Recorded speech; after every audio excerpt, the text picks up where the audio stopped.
성경 66권 중에서 여성의 이름으로 된 책은 딱 2권 있습니다. 에스더와 룻기입니다. 네, 에스더는 베냐민 지파 출신 유대인으로서 페르시아 제국의 왕비이죠. 그래서 민족을 구원해서 책 제목에 이름이 올라갈 만하다라는 생각을 하게 합니다. 네, 에스더에 비해서 룻은 유대인도 아니라 이제 이방 여인입니다. 페르시아의 왕비도 아닌 평범한 서민입니다. 그럼에도 불구하고 어떻게 성경 제목에 이름을 올렸을까 한번 생각해 보길 바랍니다. 얼핏 보면 룻기는 소설, 즉 로맨틱 소설 혹은 개인적인 책 같습니다.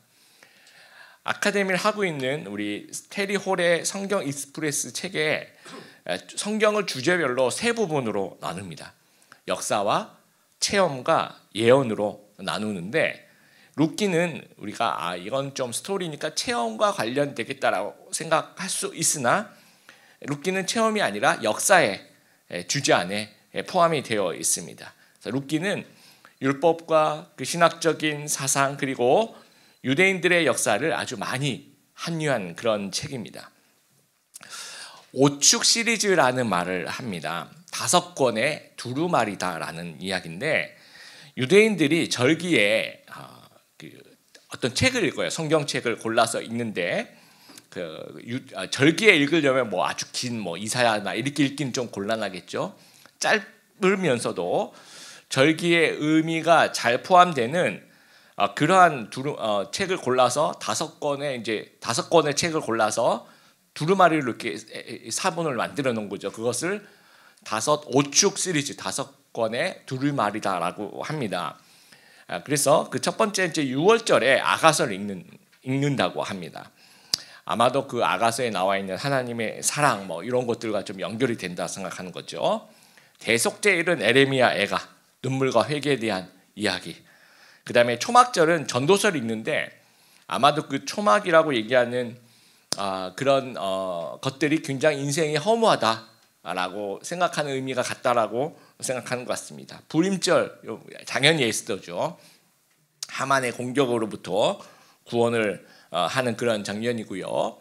그 다음에 이제 77절이라고도 하고 오순절이라고도 하는 이 절기는 룻기를 읽어요. 근데 왜 배경이 룻기의 배경도 마찬가지고 오순절의 배경도 마찬가지고요. 보리추수가 끝나고 밀추수가 시작이 되는 그래서 오순절 시기와 비슷하다고 해서 오순절엔 룻기를 읽습니다. 그래서 룻기는 유대인들이 정말 좋아하는 그러한 성경입니다.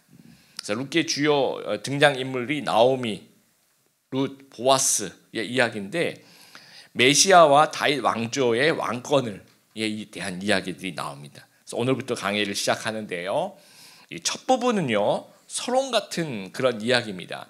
3가지 영적 교훈을 좀 우리가 묵상해 보았으면 좋겠습니다. 첫 번째, 성도는 온도계가 아니라 온도 조절계가 되어야 한다라는 겁니다. 1절에 시대상을 보여주는 짧은 2가지 키워드가 나와요. 사사들이 치리하던 때라는 말이 나오고요. 그 다음에 흉년이라는 말이 나오고 있습니다.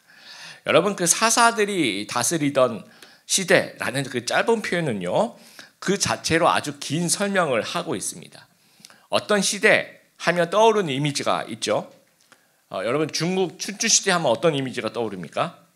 여러 그 세력들이 패권 다툼을 아주 혼란스러운 그런 상태를 우리가 떠올리죠. 그러면서 이제 우리가 그런 얘기도 하잖아요. 어디가 좀 너무 혼란스러우면 와 여기 완전 춘추전국 시대네. 이런 얘기들을 합니다. 사사 시대도 마찬가지. 한 구절로 사사 시대를 요약해 보라고 하면 사사기의 그 제일 마지막 장 마지막 절 21장 25절 사람이 각기 자기의 소견에 옳은 대로 행하였더라. 그러니까 하나님의 율법을 무시하고 우상 숭배하고 자기 마음대로 죄짓던 시대가 이제 사사 시대입니다. 영적으로 아주 혼란스러운 그런 시대입니다. 특히 여러분 삼손 한번 생각해 보세요. 삼손하면 이런 사사가 있을까라는 생각이 듭니다. 그렇죠? 그런 사이에서 또 우리끼리도 이런 크리스찬이 있나라고 생각이 되는 그런 시대에 살고 있었다는 겁니다. 그리고 이제 흉년이 들었다라고 하는데 가뭄이죠. 비가 내리지 않는 것입니다. 비가 내리지 않으면 곡식 농사도 잘 되지 않고 목축업도 잘 되지가 않습니다. 이 베들레헴에서 일어난 일인데요. 베들레헴이란 말의 뜻이 벳이라고 얘기하면 베이트 또는 벳 이렇게 얘기하면 집이란 얘기예요. 뭐 베델 하는 것처럼. 그다음 뒤에 그 레헴이라고 얘기한 것은 빵을 얘기하는 겁니다. 그래서 베들레헴이란 얘기는 빵집이란 얘기예요. 옛날부터 이 베들레헴은 상당히 비옥하고 물이 풍성한 그런 옥토 지역이었다는 겁니다. 그리고 2절에 보면 베들레헴 에브라 사람들이라는 말이 나오죠. 여러분 미가서 5장 2절 베들레헴 에브라다야라고 이제 얘기를 하죠. 그래서 베들레헴하고 에브라다는 같은 표현이라고 보시면 됩니다. 베들레헴의 옛 이름이 에브라다. 근데 여기서는 에브랏 사람이라고 이제 이야기를 하죠. 이 에브라다라는 말도 풍요로운 수확이라는 뜻입니다. 그러니까 베들레헴 에브라다라는 말 자체가 굉장히 모순이에요. 아주 풍요로운 수확, 빵집이라는 얘기예요. 근데 지금 그 빵집에 흉년이 들었다는 얘기입니다. 그러니까 빵집에 빵이 없어졌다는 얘기예요. 굉장히 아이러니한 이야기입니다. 엄청난 경제적 타격이 있다는 얘기예요. 그러니까 종합해 보면 이 시대는 마음대로 죄짓던 시대인데 경제마저도 굉장히 어려워졌다라고 합니다. 오늘날과 굉장히 비슷한 시대죠, 그렇죠? 여러분 썩은 사과의 법칙이라고 들어보셨습니까? 사과가 썩으면 에틸렌이라는 기체 호르몬이 배출이 된대요. 그래서 사과가 처음에 하나가 썩다가 그 에틸렌은 주변에 있는 사과가 있고 썩는 것을 이렇게 촉진해 주는 거죠. 그럼 그 옆으로 막 번져 나가는 겁니다. 그래서 사과마다 에틸렌이 배출이 되는 거예요. 처음에는 하나만 썩었는데 나중에 보니까 통 안에 사과가 모두 썩어져 있는 거죠. 이런 걸 얘기하는 건데 환경이 지배를 받는다는 겁니다. 사람에게 큰 영향을 끼친 요소가 주위 환경이라는 거예요. 그러니까 사람은 환경의 동물이기 때문에 당시에 그 시대상을 그대로 이제 반영하고 있는 겁니다. 그러니까 흉년이 든 죄악의 시대라는 그 룻기의 환경, 이 환경에서 어떤 사람이 나올 것 같아요. 그 환경을 그대로 반영하는 사람들이 대부분 등장하는 겁니다. 하나님 무시하고 쉽게 죄짓고 알아서 자기 살 길 찾아가는 사람들이 대부분이에요. 이전에 나오는 엘리멜렉도 전형적인 그 시대의 사람입니다. 그런데 소수의 환경과 전혀 다른 환경을 반영하지 않는 믿음의 사람들이 등장해요. 그것이 이제 나오미와 룻과 보아스입니다. 룻기는 그런 사람들의 이야기라는 거예요. 이상하게 이렇게 죄 많이 짓고 경제적으로 어려운 시기인데도 불구하고 그렇게 죄 안 짓고 그 마음이 풍요롭게 살아간 사람들이 있더라는 겁니다. 그 얘기를 하고 있는 거예요. 여러분 온도계와 온도 조절계의 차이를 아시겠죠? 온도계는 주변 환경을 그대로 반영하는 겁니다. 지금은 뭐 영하 1도다 그러면 그냥 그걸 그대로 반영하는 거예요. 그런데 온도 조절계는 주변 환경과 상관없이 오히려 내가 그것을 컨트롤해요. 내가 영상 몇 도로 맞춰 놓겠다 그러면 이제 그렇게 가도록 만드는 거죠. 노아 홍수 전에 굉장히 타락한 시대였습니다. 그러면 그 타락한 시대니까 온도계처럼 타락한 사람들이 주변에 그냥 대부분인 거죠. 그럼에도 불구하고 온도 조절계와 같은 에녹 같은 사람이 등장합니다. 그러면서 하나님과 동행을 하게 됩니다. 이집트의 아주 성적으로 문별한 그런 시대에 온도계 같은 그런 사람들이 이제 주변에 보디발의 아내와 같은 사람들 다 그런 사람들이죠. 그런데 온도 조절계 같은 요셉이 등장하는 겁니다. 그러면서 유혹을 거부하는 거예요. 그래서 경제적으로 어렵고 죄 많은 시대, 우리가 사는 오늘의 시대와 너무 똑같습니다. 근데 이 시대를 그대로 반영하는 온도계처럼 살아갈 것인가 아니면 시대를 제어하는 온도 조절계처럼 살아갈 것인가 그것은 우리가 선택할 수 있다라는 겁니다. 로마서 12장 이제 같이 한번 읽어보겠습니다. 너희는 이 세대를 본받지 말고 오직 마음을 새롭게 함으로 변화를 받아 하나님의 선하시고 기뻐하시고 언제나 하신 뜻이 무엇인지 분별하도록 하라. 하나님은 죄악의 시대인데 죄 안 짓는 사람, 하나님을 다들 안 찾는 그런 시대인데 하나님을 찾는 사람, 이런 사람들과 또 이런 사람들을 데리고 역사를 이루어 가신다는 거예요. 전혀 그 시대와 정말 그 시대처럼 안 사는 사람, 안 그런 사람들 데리고 하나님의 역사를 이루어 가신다라는 겁니다. 그래서 귀한 우리 성도 여러분, 온도계와 같은 인생이 아니라 온도 조절계 인생을 살아가시는 그런 우리 성도님들 되시길 바랍니다. 세속적인 환경 속에서도 변질되지 않고 에녹과 요셉처럼 그런 가운데서 믿음으로 승리하는 구별된 삶을 다 살아가시는 그런 우리 성도님들 되시길 바랍니다. 두 번째, 나를 움직이게 하는 것이 진짜 나의 신입니다. 1절에 흉년이 왜 왔을까요? 이스라엘의 어떤 특수성을 우리가 좀 이해했으면 좋겠습니다. 이집트 같은 나라에 아주 큰 강이 있죠. 나일강이 있는데 이 나일강이 이제 물이 언제나 넘실거려요. 그래서 이제 비가 오지 않는 가뭄일 때는 거기서 이제 물을 끌어옵니다. 이것을 이제 관계 시설을 이용한 농업이라고 얘기하죠. 그래서 비가 이렇게 많이 안 와도 크게 영향을 받지가 않아요. 근데 가나안은 나일강처럼 넘실거리는 그런 큰 강이 없습니다. 그래서 뭐 저수지도 안 되고요. 관계 시설도 불가능해요. 그래서 오직 하늘에서 떨어지는 빗물에만 의존을 하는 겁니다. 그것을 우리가 천수답이라고 이야기를 하죠. 그런데도 불구하고 하나님은 가나안은 젖과 꿀이 흐르는 땅이다라고 이야기를 합니다. 왜냐? 그러니까 하나님의 존재가 있기 때문이라는 거죠. 오직 하나님만 바라보는 구조라는 거예요. 그러니까 하나님께 순종하면 비가 내리고 또 풍요를 주시고 또 하나님께 불순종하면 가뭄이 일고 흉년이 드는 거예요. 그래서 그 1절의 흉년은 사사시대와 연결이 된다라고 봅니다. 그러니까 하나님을 떠나 자기 소견대로 행한 대가로 내리는 그 징벌, 이것이 하나님의 형벌이라고 생각하는 거예요. 여러분, 우리가 5절까지 읽었는데 여러분 성경 있으신 분들은 6절을 보시면 뭐라고 되어 있냐면요. 6절, 그 여인이 모압 지방에서 여호와께서 자기 백성을 돌보시사 그들에게 양식을 주셨다 함을 듣고 라고 얘기를 해요. 그게 6절하고 1절하고 연결이 되는 거죠. 1절의 흉년은 여호와께서 벌을 내리셨다라고 본다면 그 6절에도 여호와께서 자기 백성을 돌아보셔서 그들에게 양식을 주셨다라고 이야기를 합니다. 그러면 여러분, 이스라엘의 경건한 크리스찬이라면 흉년이 생기면 어떻게 해야 될까요? 금식하고, 그렇죠? 기도하고 회개하면서 행실을 올바로 해서 다시 율법으로 돌아가는 겁니다. 그러면서 하나님을 기다리는 거죠. 그것이 내가 이스라엘 백성이라면 당연한 경건한 크리스찬이라면 당연히 그렇게 해야 된다는 거죠. 그리고 룻기 1장의 그 시대가 사사시대 뭐 초기냐 중기냐 말기냐 이거 가지고 또 말이 많은데요. 아마도 초기가 아닐까라고 생각합니다. 왜냐하면요, 여러분 마태복음 1장 5절에 예수님의 족보를 쭉 얘기하면서 다윗의 족보를 또 얘기하고요. 그때 이제 살몬과 라합, 여러분 라합 알죠? 라합이 정탐꾼을 숨겨두고, 그렇죠? 그리고 여리고성에서 라합이 이제 구원을 받죠. 근데 그 라합이 살몬하고 결혼을 해서 보아스를 낳았다라고 얘기를 해요. 또 보아스는 룻과 결혼해서 오벳을 낳았다라고 얘기를 해요. 그렇다면 아마 사사시대에 아마 이렇게 아주 말기나 그렇게 생각하기는 어렵다라는 겁니다. 그래서 아마도 땅을 분배받고 정복하는 그 사명을 실현해야 될 때에 속하는 거죠.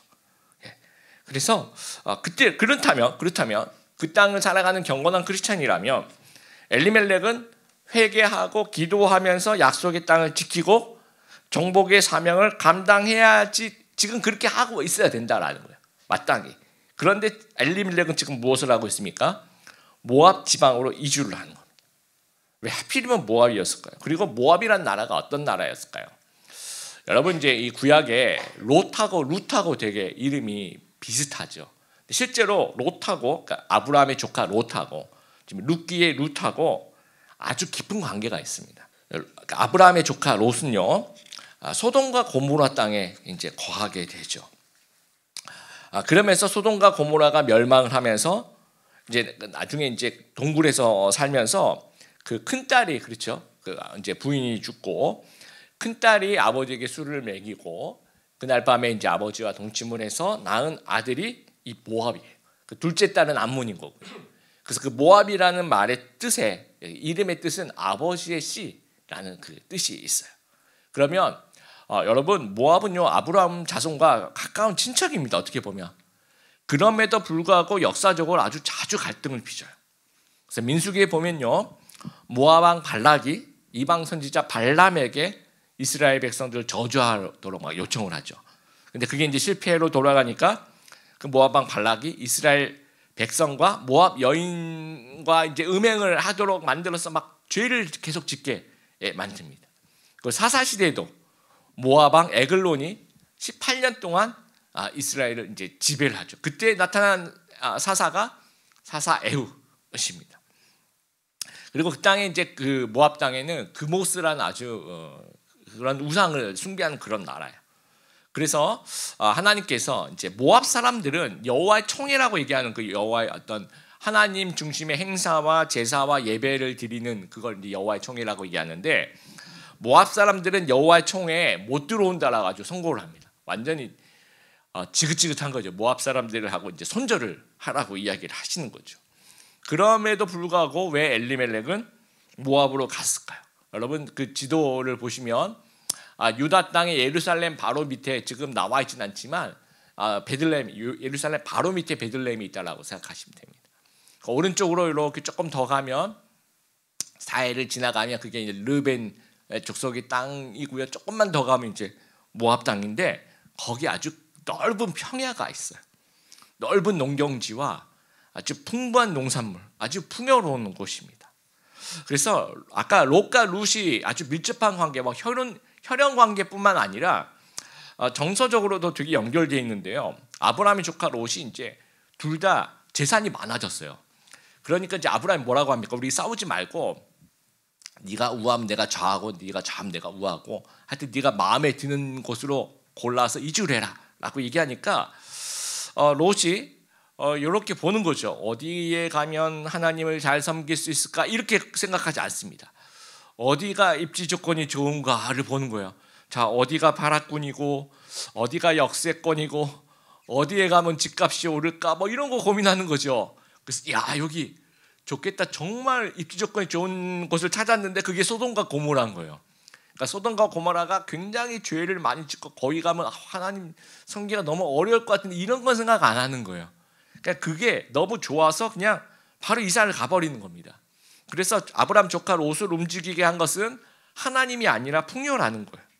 그러니까 이미 풍요한데 더 풍요한 곳으로 가는 거죠. 그러면 여러분 엘리멜렉이 굶어 죽어가다가 먹을 게 너무 없어. 흉년이야. 그러면 그러고 이제 모압 땅에 갔을까? 저도 이제 너무 궁금했어요. 왜냐하면 진짜 먹을 것이 없는데 어디론가 이주하는 걸 가지고 그럼 뭐라 그럴 수는 없는 거잖아요. 그런데 여러분 1장 멀리도 안 갔습니다. 1장 21절 제가 읽어볼게요. 나오미 가는 얘기예요.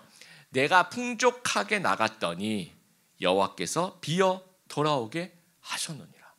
그러니까 이 나오미와 엘리멜렉이 처음에 나갈 때는 기본적인 재산은 있었다는 얘기예요. 그러니까 아브라함 조카 롯과 되게 비슷해요. 더 그러니까 기본적인 재산이 있는데도 더 풍요롭고 계속 풍요로운 곳을 찾아 나가는 거예요. 그러니까 풍요가 우상이었던 거죠. 그래서 엘리멜렉이라는 이름의 뜻이 나의 하나님은 왕이시다라는 얘기예요. 참 아이러니하죠. 네, 엘리멜렉은 이름은 나의 하나님이 왕이시다라고 얘기를 하고 있는데 실제로 삶에 있어서는 하나님이 아니라 모압이 그의 신인 거죠. 모압 평야가, 풍요가, 재산이 그의 신인 거예요. 그래서 믿음의 좁은 길을 선택하지 않고 아주 넓은 길, 편안한 길을 선택하고 있다라는 겁니다. 김양재 목사님 글을 읽어봤는데요. 그분이 이제 재수생 큐티 모임을 16년간 인도를 했대요. 재수생들하고 이제 큐티 모임을 아주 오랫동안 인도를 했는데 재수생들이 늘 하는 얘기가 그러니까 신앙생활도 맨날 열심히 안 하면서 이제 공부에 찌들어서 그러면서 늘 그 목사님한테 하는 얘기가 목사님 제가 대학만 붙으면 정말 신앙생활 열심히 할 겁니다 하면서 대학만 붙으면 막 그렇게 얘기를 하더래요. 근데 이제 1년 지나서 대학에 붙으면 그래서 이제 그들이 생각하는 가나안 땅에 들어가는 거죠. 근데 가나안 땅에 들어가니까 신들이 너무 많은 거예요. 미팅신, 성형신, 다이어트신, 게임 신도 있고 연애 신도 있고 듣도 보도 못한 그런 신들이 너무 많아서 그 이방 신들 따라다니느라 그것 때문에 신앙생활이 힘들더라는 겁니다. 여러분, 나를 움직이게 하는 것이 진짜 이제 나의 신인 거예요. 그 재수생들 입장에서는 아까 그 목사님, 그 김양재 목사님 얘기했던 재수생들은 입시 공부가 그들의 신이었던, 입시 공부가 그들을 막 움직이게 하는 거예요. 근데 대학에 들어갔더니 그 세상 문화가 자꾸 이제 자기를 움직이게 하는 거죠. 그게 이제 신이라는 겁니다. 지금 우리 성도님들을 움직이게 하는 것이 무엇입니까? 하나님이 여러분을 움직이게 하십니까? 아니면 다른 것이 여러분을 움직이게 합니까? 우리가 영적으로 침체될 때 중요한 결정을 하면 안 돼요. 영적으로 침체될 때는 꼭 이 잘못된 선택을 하게 됩니다. 또 한 번 잘못된 선택을 하면요, 또 다른 잘못 선택을 부르는 겁니다. 1절에 우리말 성경을 가지고는 이렇게 잘 눈에 띄지 않는데요. 마지막 부분 보세요. 모압 지방에 가서 거류하였는데라고 얘기합니다. 그래서 원어를 찾아보니까 이 하라크 동사 그냥 갔다, 그냥 평범하게 갔다는 거예요. 근데 영어 성경은 굉장히 잘 표현하고 있습니다. Went to live for a while. 그냥 잠깐 한번 살아보려고 간 거예요. 처음에는. 그 다음에 두 번째 2절 보세요. 그들이 모압 지방에 들어가 거기 살더니, 이거는 이제 뉘앙스가 다르죠. 살았습니다. 그러니까 히브리어로 하야 동사 머물렀다라는 거예요. 그래서 영어 성경도 lived there이라고 얘기해요. 그러니까 1절엔 잠깐, 처음엔 아마 잠깐 가보자 이렇게 해서 아마 갔던 것 같습니다. 근데 가서 보니까 좋아요, 그렇죠? 이 좋네. 야, 여기 유대 땅보다 가나안보다 여기 훨씬 좋네. 그래서 2절에 그냥 아예 머물러 사는 거예요. 그러니까 방문이 아닌 거주가 된 거예요. 그렇게 얼마나 살았는가 뭐 정확하게 나와 있지 않지만 4절에 보니까 그 두 아들들이 결혼을 하고 그 다음에 그들이 거기에 거주한 지 10년쯤에라고 얘기를 합니다. 한 10년 정도 그렇게 살게 됐다는. 그러면서 아까 얘기한 것처럼 그 아들 둘이 모압 여인들하고 혼인을 하게 됩니다. 그 여호와 총회에 절대 들어가지 말라고 하고, 모압 사람들 하나님이 엄청 싫어하시고, 또 그 당시만 해도 지금 오늘날하고 좀 다르죠. 이방 사람들하고 결혼하는 거 굉장히 싫어하던 그 이스라엘 사람에도 불구하고 거기 가서 살다 보니까 너무 좋은 겁니다. 그래서 뭔가 하나씩 타협을 하게 돼요. 근데 여러분, 하나님의 방법이 아니라 세상의 방법을 사용하면요, 이게 처음엔 묘수 같아요. 근데 시간이 지나가니까 이게 악수가 되는 겁니다. 더 큰 일이 생기는데 그렇게 풍요하고 좋았다고 생각하는데 엘리멜렉이 먼저 죽어요. 그 나오미의 남편이. 그리고 이제 언제가 될지 모르겠는데 시간이 지나가니까 아들 둘이 또 같이 죽는 겁니다.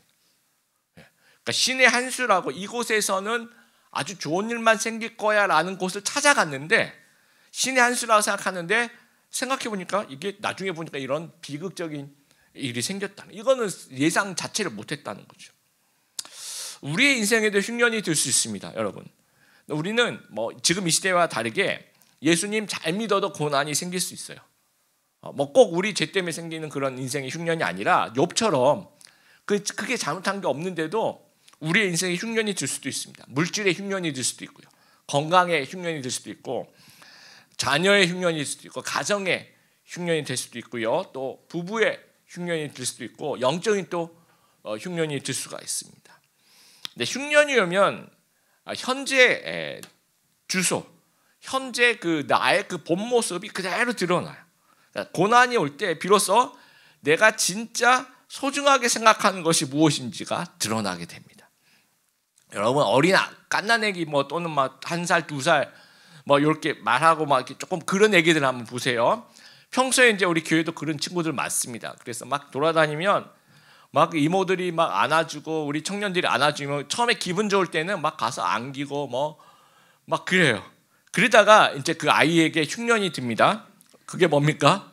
배가 고프고 또는 잠이 와요. 그러면 어떻게 해요? 이모들이 아무리 잘해도, 청년들이 아무리 이뻐해줘도 누굴 찾아요? 엄마를 찾아요. 무슨 일이 있어도 반드시 엄마를 찾습니다. 왜냐하면 엄마한테 가지기 다 해결되거든요. 엄마가 최고의 해결사가 그 순간은. 그러니까 그 순간은 아무리 누가 잘해줘도 절대로 믿지는 않아요. 그러니까 아이는 그렇게 엄마를 찾음으로써 정말 그 아이는 생존하게 되는 거예요. 여러분, 마태복음 18장 3절.